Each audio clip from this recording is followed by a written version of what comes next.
So, has anyone died from drinking ayahuasca? There are three answers to this, and I want you to wait until the end so you understand why. First answer is yes. Second answer is never. And the last one is hopefully. So let's start with this. Yes, there's people that have died from drinking ayahuasca, but it has happened in places where things are done in a sketchy way. And I'm not talking about drinking in someone's basement or just ordering it online, although those are pretty sketchy practices. But even places in Sacred Valley in Peru, I know of people that have gone there, and because the brew is mixed with other psychoactive substances or other stuff so that people have a stronger trip or a stronger experience. I personally know of people that have ended up with mental health disorders that have led to schizophrenia, being placed in mental asylums and dying a few months later from starvation and mental illnesses. At the same time, there's places in Peru where the plant is mixed with MDMA, with other stuff, for you to feel euphoric and to want to come back to it. Let's understand that not every shaman has your best interest in mind. Not every shaman is a good person. And for some of them, you're a client. And if they can get you high and a little bit addicted, you will be coming back and bringing your friends because you had a good experience. So, yes, people can die when ayahuasca is mixed with other stuff, especially other psychoactive substances. Yes, people have died when they have lied in their form about the medicines they're taking, especially antidepressants, antipsychotics, and some medication for sleep. They can lead to serotonin syndrome or ways in which ayahuasca interacts in a negative way with these pharmaceuticals, and they can lead to a break in the respiration system, a heart attack. So the first answer is yes, but let's understand that yes, in the wrong scenarios. Yes, under inexperienced hands. Yes, when the person has lied about their mental, emotional, and physical medical conditions, right? Now, you may be asking, has anyone died from actually just drinking the brew under the hands of a responsible shaman? The answer is also yes. But let me give you a bit of context. Here in Colombia, for some tribes, the apprenticeship process, that means that the time that you have to be staying with, probably living with an established shaman before you are allowed to give the medicine yourself, before they give you the crown of feathers, that here is a symbol of a yajecero or an ayahuasca shaman. Before that happens in some cultures, it takes at least 10 or 15 years of apprenticing. These are 15 years where they're living in the jungle and drinking a few times a week at least. These are 15 years where they undergo very strict dietas, where they have to go 1 month without food, just drinking ayahuasca day and night, breakfast, lunch, and dinner. Why do they do this? Because ayahuasca is like surgery for the heart, for the energies of a person. So a heart surgeon or brain surgeon, they spend a lot of time in medical school, right? Training, practicing, getting a PhD. They need a lot of experience before they can do it on their own, because the risks of doing it poorly are too vast. The same thing happens with ayahuasca. Maybe you've seen that there's a lot of facilitators or people who hand out the medicine with good vibes, and a lot of hippie communities have many of these. And these are people that may have spent a few months, maybe a year or 2 years in the jungle, and now they're shamans. And it's not so simple, right? The apprenticeship process requires that somebody dedicates at least 10 years of their life to this.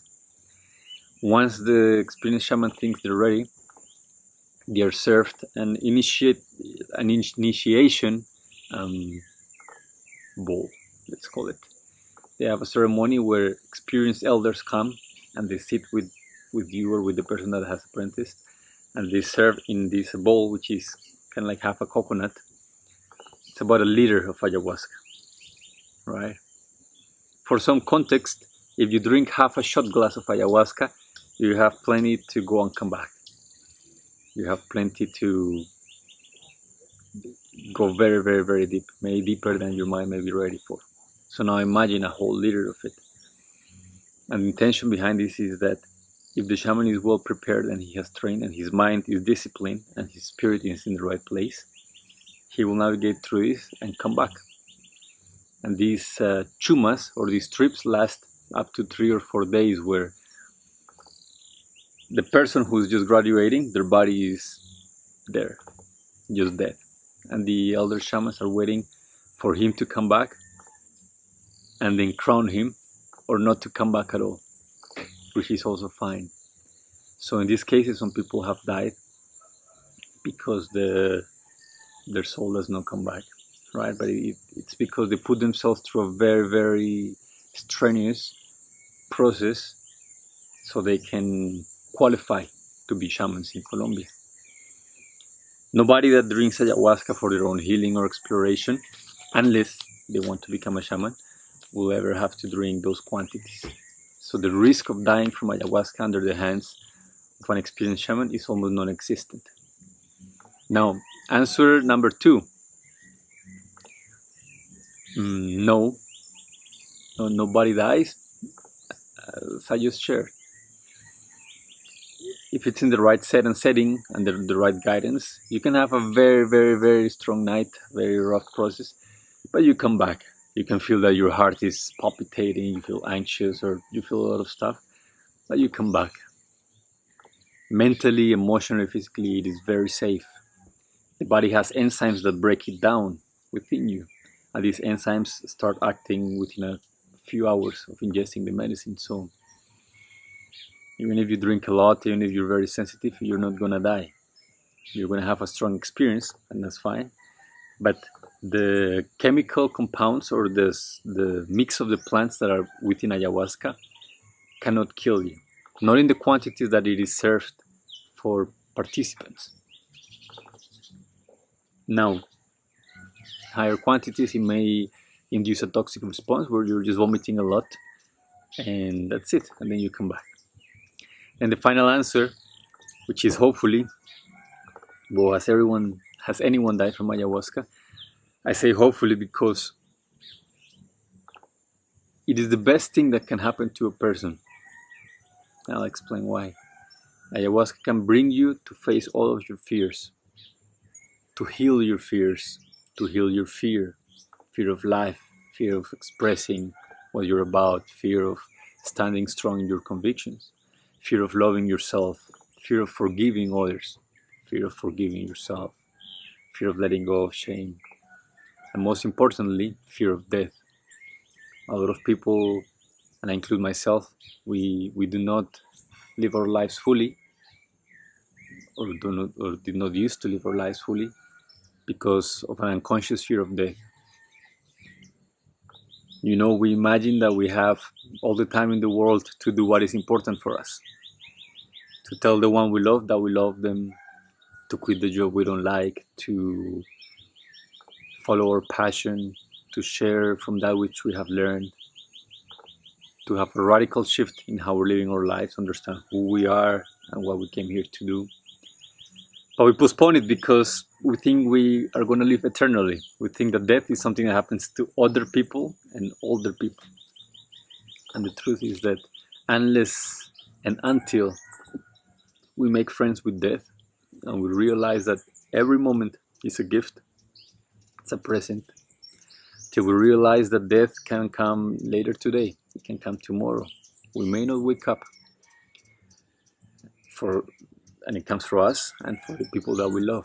Until that is a present experience, not idea, but an experience, we are going to live assuming that life is forever. So ayahuasca can bring you to a point where you feel and you are convinced with all of your mind, body, heart that you're going to die. And you die. Your soul leaves your body and you discover what's at the other side of that, which is very hard to put into words. But at first, before I lived this experience, when participants came and they were saying, no, I feel like I'm gonna die, I'm dying, I would feel very anxious. I would feel that I need to take them out of that trip, that they're having a bad trip. And it wasn't until I lived this myself and I felt that I died that I understood who I really am. Because who am I when I don't have a body, when I don't have a mind, when everything that I think myself to be, everything that I believe that I am, is shredded into pieces and burned. Who am I? What is left? And this is an answer that cannot be shared logically, but has to be experienced. Right? And it was an answer that allowed me to die to everything that I was not, to understand all the layers that I have placed on myself. And on the other side of that, there was a lot of freedom, a lot of peace and liberation from the weight that this self-imposed identity had brought on me. And the freedom that came from this changed my life, changed my relationship with every moment that I am awake and alive. And then when I saw participants coming, saying, oh, I think I'm gonna die, I could look into their eyes and tell them, all right, do it, die. And people were shocked. What? I can die? I'll say yes, do it. They will close their eyes and then they will come back, not being able to explain what had happened. So, has someone died from drinking ayahuasca? Yes. It's the best thing that could happen to you, that you die to your old habits, your old addictions, your old ways of disconnecting from your heart. That you die to who you think you are, to the carefully curated version of yourself that has become a cage. That you die to that. So when you come back, when you're reborn, you realize that there's so much freedom, because there's no longer a jail that is keeping you locked. There's no longer an idea of identity, of culture, of anything. And this is the best thing that could happen to anybody. So I hope this was useful. To sum it up, has anyone died? Yes, if it's led or done under the wrong guidance, in the wrong place and under the wrong hands. No, if it's done in the right context. Chemically, you're not gonna die, you're not drinking that much to even get close to that. And 3, is the best thing that could happen to you, to have a spiritual death and come back. So I hope that this was useful, and if you're planning on attending an ayahuasca retreat, there's a link in the comments. You can come and sit with us. We have experiences for all budgets.